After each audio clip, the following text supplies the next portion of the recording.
Blair Best. It's Tuesday here on The Story. An election day in Oregon is 1 week away, and plenty of you have opinions over two opposing ballot measures in Cannon Beach. Your thoughts coming up.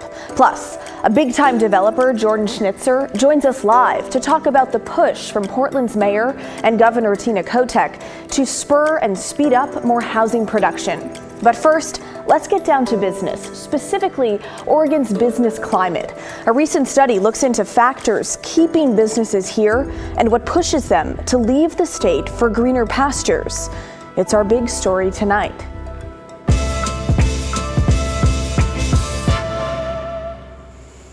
States often compete with each other to attract employers. A recent study found more and more Oregon companies are being recruited to invest elsewhere, either by expanding out of state or relocating operations entirely. And efforts to pull companies away from Oregon are working.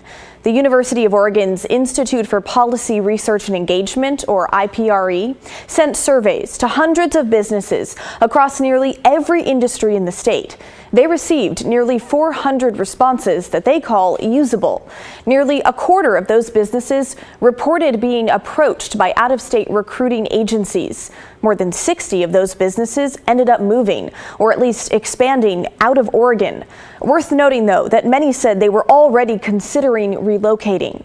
Out of the total group, 61% of businesses expanded in the past 5 years. 32% expanded both in and out of Oregon. Now, in terms of dollar amounts, the IPRE's estimates that of nearly $4 billion of total private investment for recent expansion, up to $3 billion was spent outside of Oregon. Oregon's business climate right now is frustrating, it's stagnating, and it's sobering. And I really hope that we can read reports like this and glean some takeaways to help reverse that course. There is no reason why Oregon shouldn't be a growing, healthy, prosperous, and competitive place for businesses and workers. And we just need to take it seriously and focus on that as a shared goal. Angela Wilhelms is president and CEO of Oregon Business and Industry, or OBI. The group touts itself as the state's largest business advocacy group. They work with their more than 1,600 members who represent nearly every industry in the state. OBI also lobbies in Salem on behalf of businesses. Wilhelms was on the advisory committee overlooking this study. She said the results were alarming, but not surprising. She also says she wouldn't be surprised if the actual number of businesses considering moving was higher than what was reported in the study. Yeah, I think the report actually does a nice job of capturing a lot of what we're hearing as well in their framework around the push and pull factors. There are a lot of reasons to do business here if you're an Oregonian. We're proud of the state. We love it here. People might have family here. There might be reasons to be here. But absent some of those, businesses are facing an incredibly unpredictable and increasingly complex regulatory environment. And it's not just about what they're being asked to do, but how. It's the length it takes for processing permits, for example. It's that bureaucracy, it gets in the way. And when you're a small or medium-sized business, you don't have a big compliance department or HR department. We also, of course, hear about the growing tax burden. From 2019 to 2023 alone, the state's business tax burden, and that doesn't take into account the city of Portland or Multnomah County, the state's business tax burden grew by more than a third. And that's a substantial increase in tax obligations that you're asking businesses to pay, and you have people wondering what they're getting for it. Now, the report framed Oregon's situation into a 3-column list of factors that Wilhelms briefly touched on there. Anchor, what keeps businesses invested in Oregon? That could be access to raw materials or things like family ties or a company getting its start here. Push, these factors that may be pushing businesses out of the state, like strict regulations, high taxes, lack of skilled workforce, and social issues. And then there's pull, what's causing businesses to peel away from Oregon and look to other states. Examples would be things like tax breaks, workforce support, and a business-friendly climate. Now, Wilhelms believes the state is lagging when it comes to offering businesses incentives to start here. She also adds there may be too many push and pull factors and not enough anchors to convince them to invest their money here and stay. Whether that's ready and available land for growth within our framework of land use here, or whether that's incentives to help spur growth and innovation. We fall way behind other states when it comes to research and development tax credits, film and video tax credits, things like that, which some hear and think, oh, it's just a credit, a giveaway. That is not the case. These are incentives because they result in a return on investment, and they bring more revenue in at the end of the day through income taxes, through good jobs, and then ultimately through those business taxes when business activity expands. So we're just not competing, and when we do nothing, we're falling behind because other states are aggressively adding these incentives and recruiting businesses.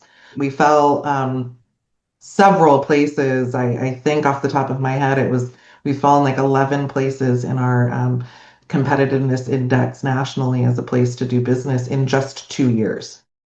Okay, so what does this all mean? Well, last December, the state's chief economist said Oregon is in a manufacturing recession due to job losses. Wilhelms said we're also seeing job losses in the transportation and financial services sectors, and we're not seeing any significant growth in industries like hospitality and construction. She says the state is lagging nationally in terms of job creation to an unsustainable degree. What all of that is going to lead to is less income tax revenue, less business tax revenue for local communities, for the state, et cetera.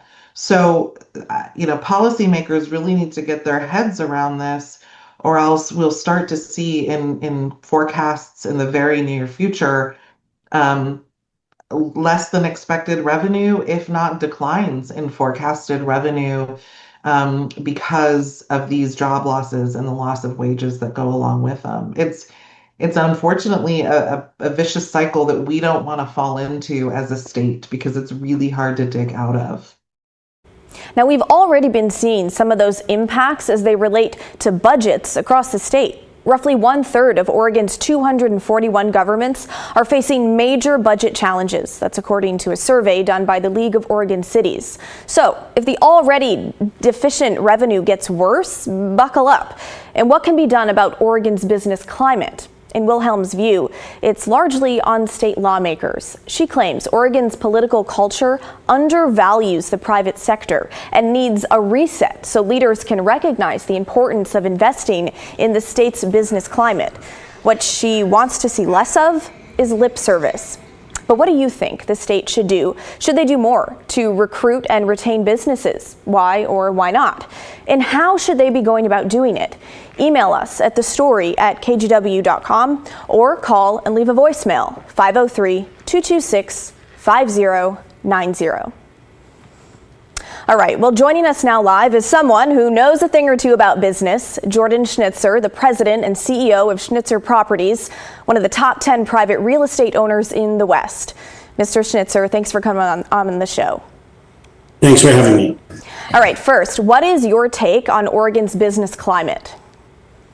Well, first of all, I agreed with everything your last Wilhelm said, every single thing. I have offices in Seattle, Portland, San Francisco, Sacramento, Las Vegas, San Diego, Tucson, Phoenix. So I have a good perspective of what all those other markets are doing. Now, there's no one perfect place, but the issues here in terms of the glass half empty, and I'll talk about glass half full, is that we've got the highest taxes in Multnomah County in the country. We have high taxes in the entire state. And most importantly, we have almost an anti-business attitude on the part of our elected officials. It's been decades since we've had elected officials that really want to promote business and bring businesses here. And ultimately, the way you solve the budget deficits that Multnomah County has in a number of jurisdictions throughout the state is by more employment, more businesses. more tax revenue because there's more revenue of people being employed. So it's a tough situation. So the glass half empty is that we are falling further and further and further behind. Phoenix added 112,000 people last year. They have every week another plant opening up, another announcement, and so forth. Something else, without making a point about unions or not unions, but the states that are doing well tend to be the red states. It may not be what I agree with politically, but from a business standpoint, they're business friendly. So tell me, what do you think the state needs to do differently to keep businesses in Oregon? Should there be more incentives for businesses to not only come here, but to stay here? I think it first starts with an attitude adjustment. Instead of being anti-business and being afraid of business, most of our elected officials come from the social service arena, which they do wonderful things there. But most of them haven't built a business or understood what a big business needs or a mid-sized business. You take a look at bigger companies, they'll look at Utah, Arizona, Nevada, California, Oregon, Washington, when they're making decisions about where to go. They'll look at the labor force, what they're paid. They'll look at housing costs. They'll look at all the environmental issues and so forth, the quality of life issues. And Portland has tremendous quality of life, but we rate very low in all those other categories. We become one of the least attractive in the country places to locate a business. I'm not saying that to be mean. It sounds horrible. I really view this like friends that I have that are alcoholics. And what they've said until they reached bottom, and then they decided they don't want to live that way. And we're not there yet. I went to the mayor and city council people 2 years ago and said, talk to the assessor. You're going to have a $100 million deficit in Multnomah County. No. And look where we are. Another issue on the real estate side is virtually every insurance company in the country has redlined Multnomah County, meaning they don't want to make loans. Doesn't matter whether it's multifamily, let alone office or industrial. So we have a bad reputation now nationally. We've gone from being a darling place pre-COVID, where people wanted to be here, the foodie town, and so forth. Now the glass half full says, growing up, there wasn't really a Beaverton. There wasn't a Sherwood, a Tualatin, a Gresham, a Hillsborough. We have fabulous communities now where they've grown. The Research Center in Beaverton, the Round Project, others. And as long as they don't move Mount Hood or move the ocean, we have one of the most environmentally attractive places to live for people who like the outdoors, like parks. You don't have that in LA. You don't have that in Phoenix. The traffic in Seattle is terrible. So lots of pluses being here. So we can turn this around, but it starts with an attitude on the part of our public officials locally, countywide, and statewide of saying, we've got a problem. Let's address it. So talking more about Portland here, you know, your company owns and operates more than 30 million square feet of properties in 6 western states. I'm curious, what do you think makes building in Portland specifically a challenge? Well, people may complain about the planning process, but the Portland Planning Department isn't that much worse than many others. They're not really bad. The bigger issue right now is you need customer demand, whether it's a hotel and office building, a shopping center, a biotech, senior center, whatever. And right now we have I'd like to say a crisis in terms of how internally developers and owners look at the community and externally how others look at the Portland community. Portland's not going away. And this doesn't mean these other communities I mentioned that we're in don't have their issues too. San Diego has a $250 million deficit. San Francisco, $270 million. But the difference here between some of those, Tucson, for instance, has a group that was called Sun Corridor. Now it's the Southern Arizona Chamber of Commerce. They welcome businesses.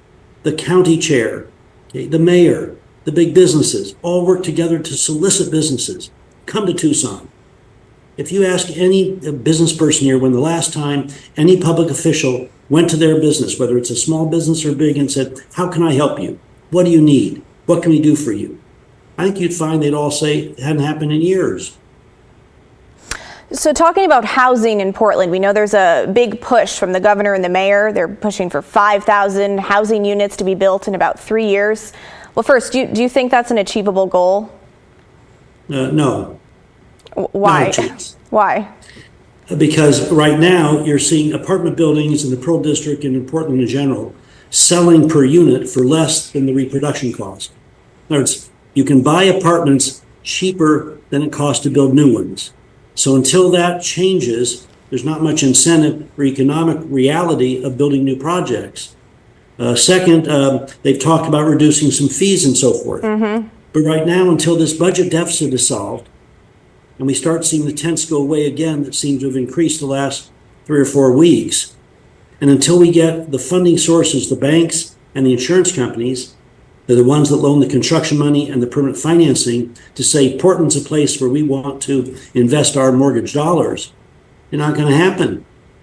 Right. I don't want to be mean, but I mean, call up some insurance companies, and they've all, in essence, redlined. We do hundreds of millions of dollars of financing a year in the ordinary course. So we work with all the lenders. And Portland's gotten a very bad reputation, and it's understandably why. Look at the images they've seen across the country.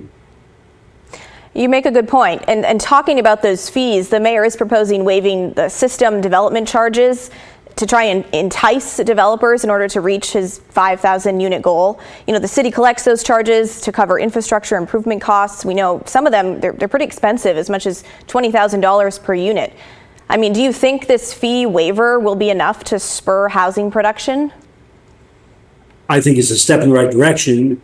It's an admission that, hey, maybe our fees are a negative incentive on developers, but there are much bigger issues beyond the fees. So it's a good start. And I commend the mayor, the governor, and the others that are trying to be creative in saying, how do we help?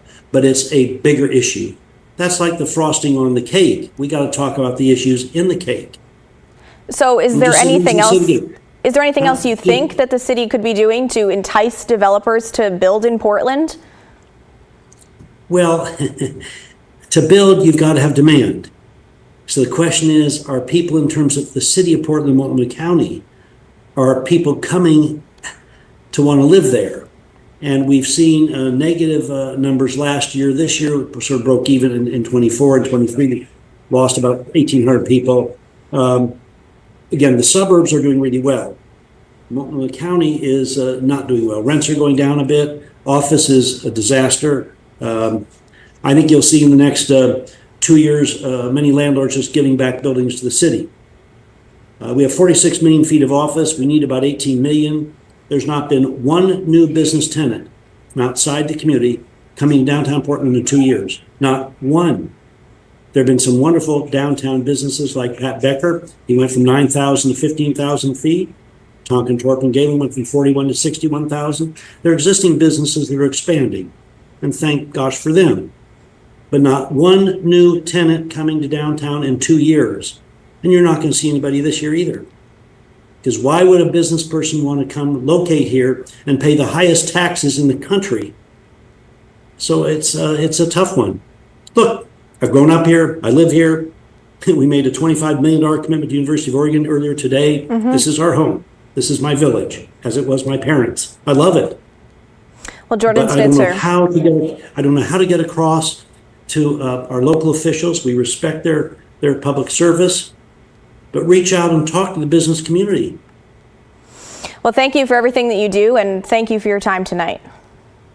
Well, as I said, this is still a wonderful place, a lot of quality of life.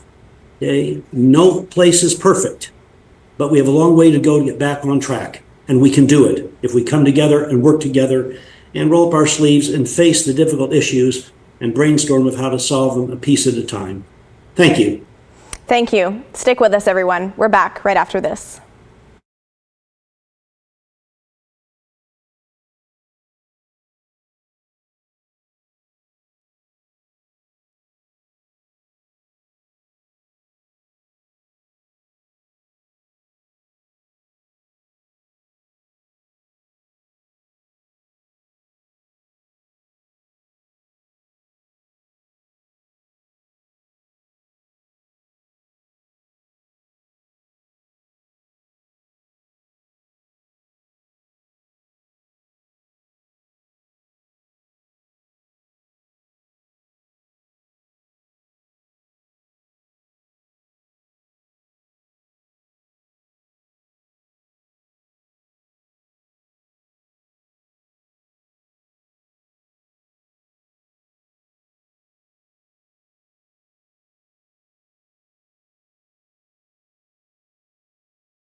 Well, let's head to Cannon Beach on the Oregon coast to take a look at some of your thoughts on our big story last night.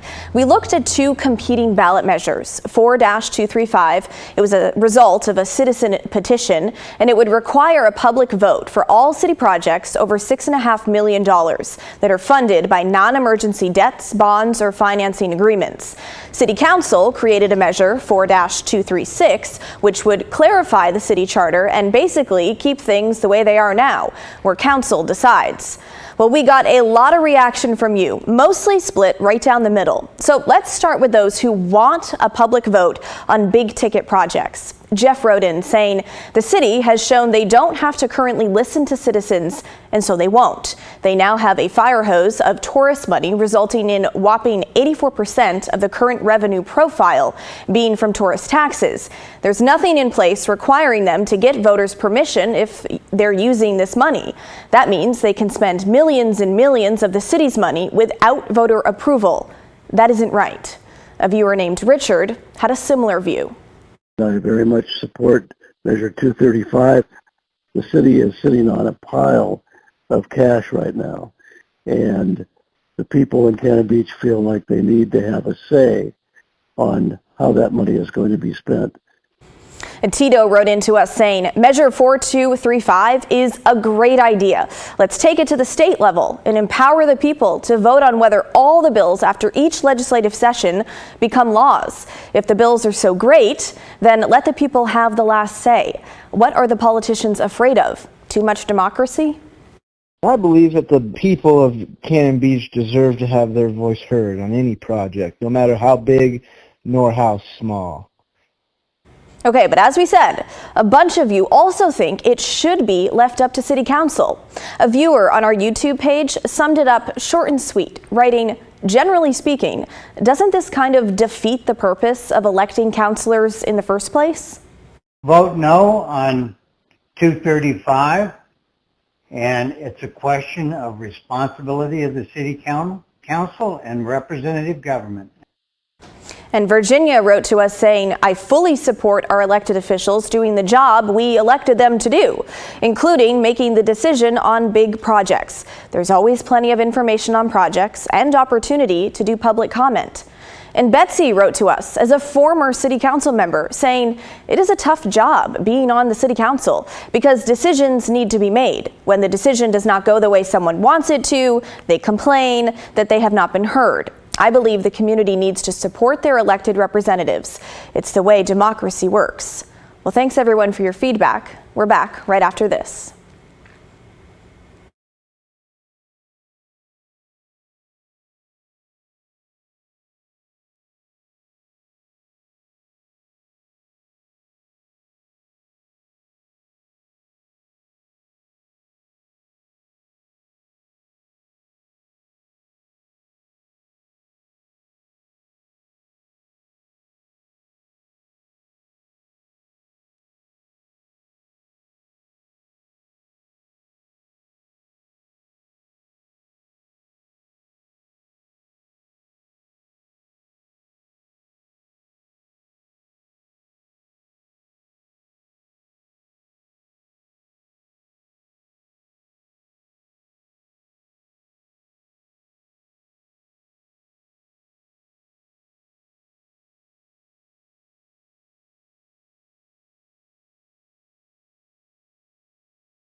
Portland Fire and Rescue put out a warning today, telling people to be on the lookout for letters in the mail that appear to be coming from them.